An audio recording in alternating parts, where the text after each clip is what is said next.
He desired for me to share intimacy with another man, not just any man, but a man of color. And not only that, I was meant to allow my husband to observe. I'm Alan, 38 years old, happily married, residing in the suburbs just outside of Houston, Texas. Greg and I have been together for nearly 15 years. We've created a tranquil, consistent, and snug existence, perhaps a touch too indulgent. Greg is a software engineer, possessing a logical mindset and a calm demeanor. I have been a homemaker since the birth of our daughter. He departed for college. I once taught at an elementary school, yet, as the house fell into silence, I sensed a movement within me. The silence weighed down as if it carried a shadow along with it. I had been attempting to suppress my longings for quite a while. It began with light-hearted banter. Greg would mention it during our late-night conversations. Wild fantasies, threesomes, role-play, and even the notion of him being a cuckold. I would simply roll my eyes, plan to kiss on his neck, and dismiss it as if it were inconsequential. Initially it seemed insignificant, however. As time passed, the atmosphere shifted. The notion persisted in surfacing. He began mentioning names and delving into specifics regarding various circumstances. He then mentioned Marcus. He mentioned encountering Marcus at the gym, describing him as truly impressive, self-assured, and authoritative. Greg remarked that observing Marcus with his wife transformed everything he observed, their intimacy, and remarked that Marcus was capable of things he never was, suggesting that perhaps I should have the chance to experience that as well. Indeed, that as well, I inquired whether it was due to a lack of feelings, but he denied it. He expressed that it was about liberating me, providing an unforgettable experience, releasing shame, and simply embracing the present. It was only that evening at the restaurant that I began to truly trust him. He mentioned that Marcus was upstairs in the hotel suite, that he had already spoken with him, and Marcus was in agreement with it.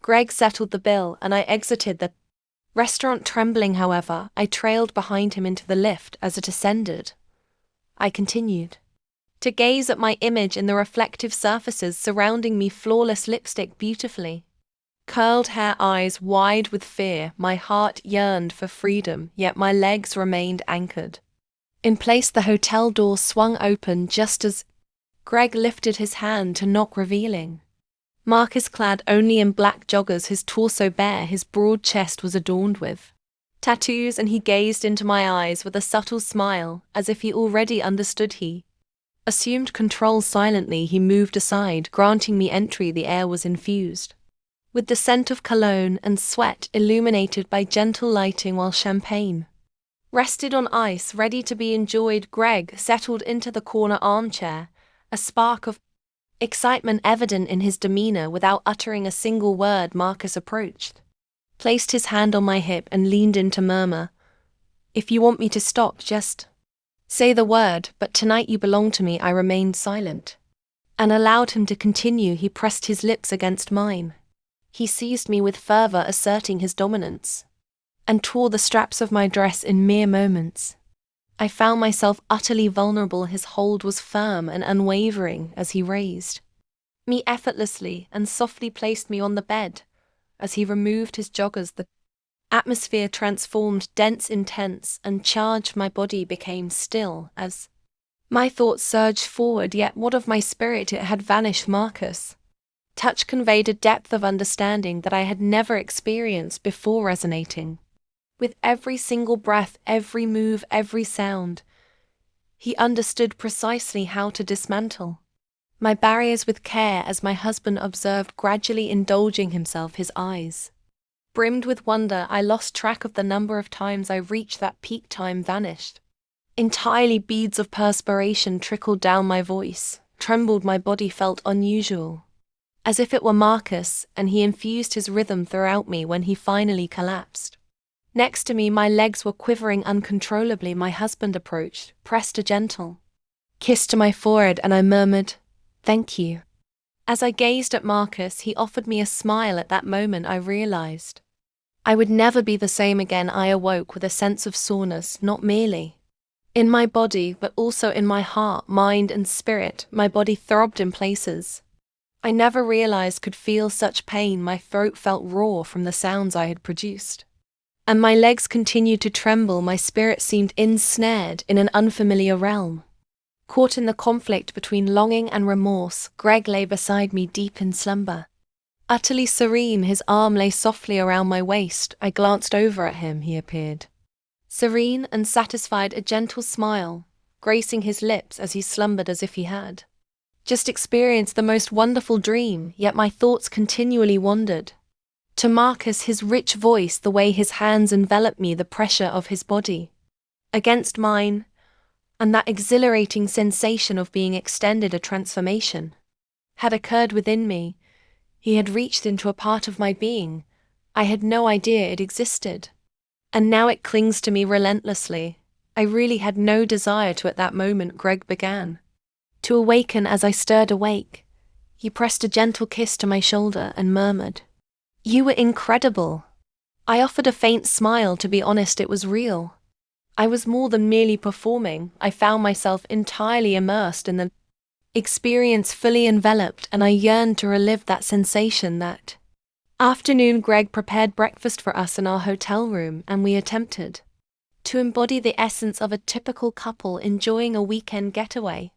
Yet my thoughts continued to wander. I closed my eyes and envisioned Marcus's face, his breath brushed against my neck, a gentle tickle, and his voice lingered in my ears. It lingered in my mind. Later that week, Greg brought him up once more, stating that Marcus wished to see me. I attempted to play it cool, as if I wasn't yearning to, but truthfully it had been on my mind every night since our initial encounter. The following Saturday we found ourselves at a charming Airbnb that Greg had reserved just on the outskirts of town, extremely private and inviting, with a lovely atmosphere with pristine white sheets and aromatic candles arranged. Greg arrived with a bottle of wine and mentioned he'd simply relax in the corner. Marcus sauntered in after everyone else, exuding an air of confidence as if he were the master of the domain. The location appeared as if it had been lifted directly from a music video. He wore a snug black t-shirt that accentuated his chest and grey sweatpants that revealed quite a bit. He gazed at me, offered a mischievous grin, and inquired, "Miss me?" I said nothing. I approached him and pressed my lips against his. "That's all there is to it."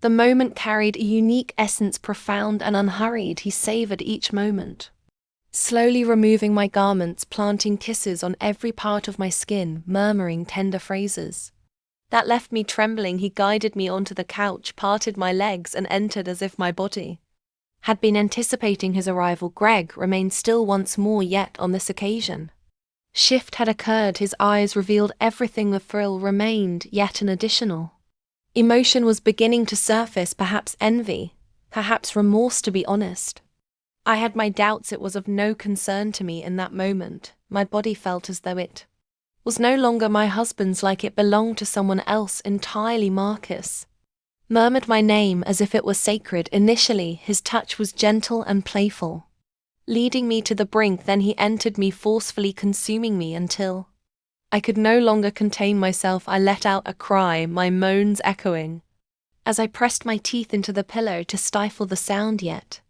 Greg perceived each sound, every urgent cry, and he continued to gaze, utterly unyielding. Once it concluded, I fell to the ground, my legs trembling, lips buzzing.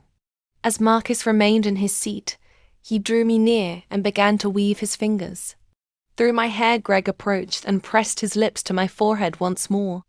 Lingering in the moment a little longer this time, he remarked, "He evokes emotions in you that I never managed to hurt."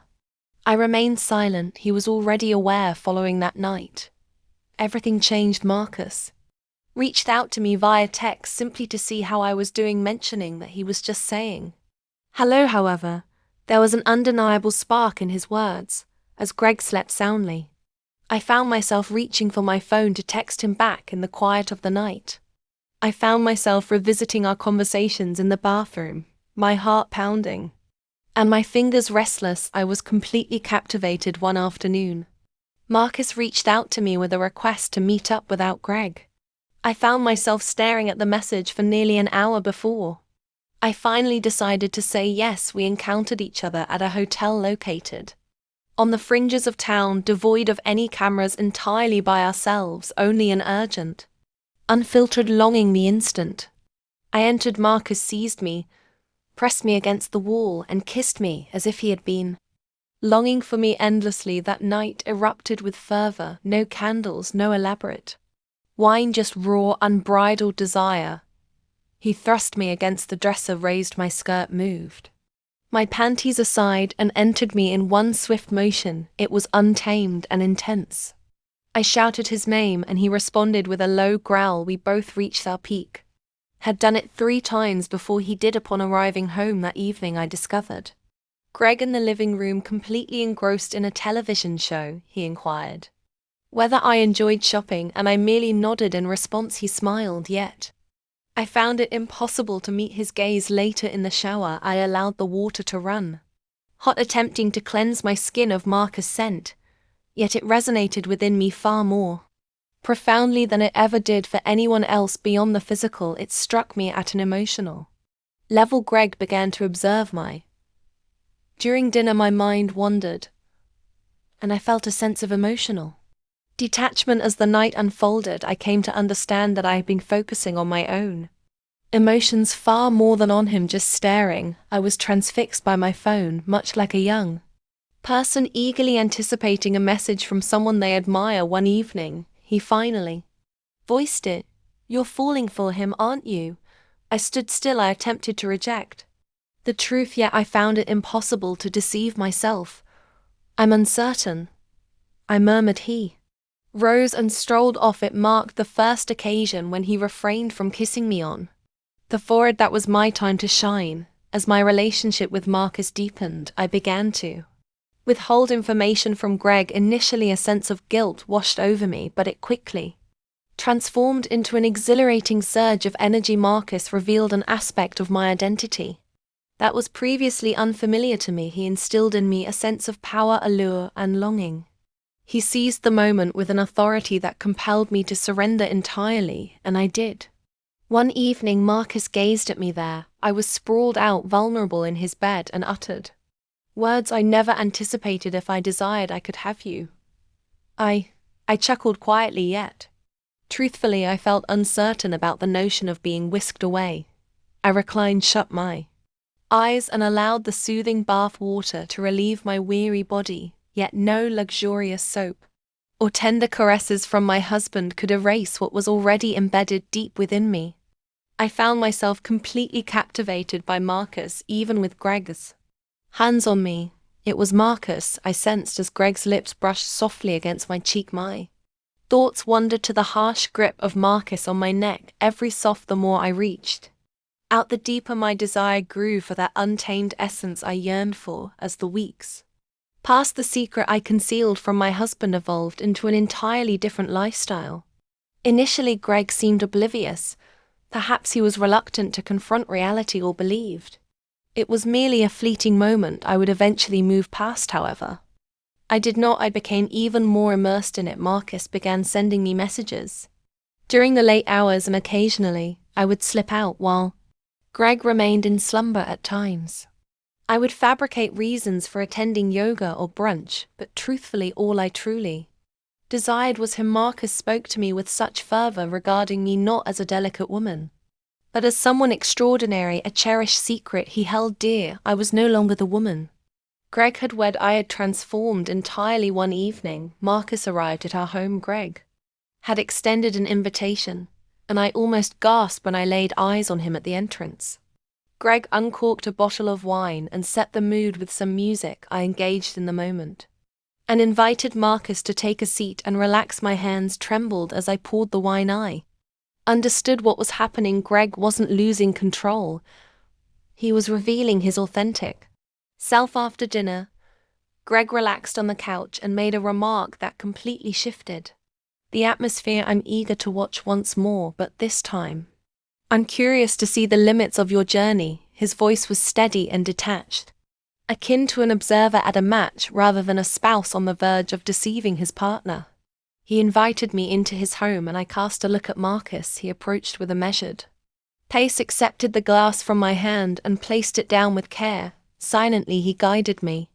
To the staircase I glanced back at Greg, and he simply nodded at me. That night was undoubtedly the most exhilarating one, yet Marcus was invincible. He tested my boundaries, uttered words that struck deeper than I anticipated, and yet I reacted with gentle sighs, subdued whimpers, surrendering myself entirely. Greg lounged in the chair on the opposite side of the room, savoring his wine. He appeared as if he were merely a spectator, his expression vacant, devoid of any feeling. Once Marcus completed his task, I fell onto the bed breathless and drenched in sweat. It felt uncomfortable when Greg approached me and pressed his lips to my forehead once more, yet this time I noticed a glimmer of resentment in his gaze. In the weeks that followed that night, everything transformed. Greg hardly made any physical contact or uttered a single word. We transitioned from fervent evenings to subdued meals. I would seize him. He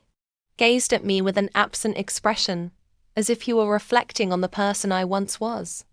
After yet another tranquil dinner, he finally broke the silence. One night I provided you with what you desired, yet now I find it unbearable to gaze upon you without thoughts of him intruding. I remained quiet as he continued, "You're not mine anymore, and perhaps that's my fault. Perhaps I shattered what we once shared." As dawn broke, stirred from slumber on the chilly side of the bed, and noticed a letter resting on the nightstand, he vanished just like that. Everything unfolded quietly, devoid of struggle, pleas or opportunities for resolution. Marcus remained composed, however. The atmosphere shifted with Greg no longer being involved. The thrill began to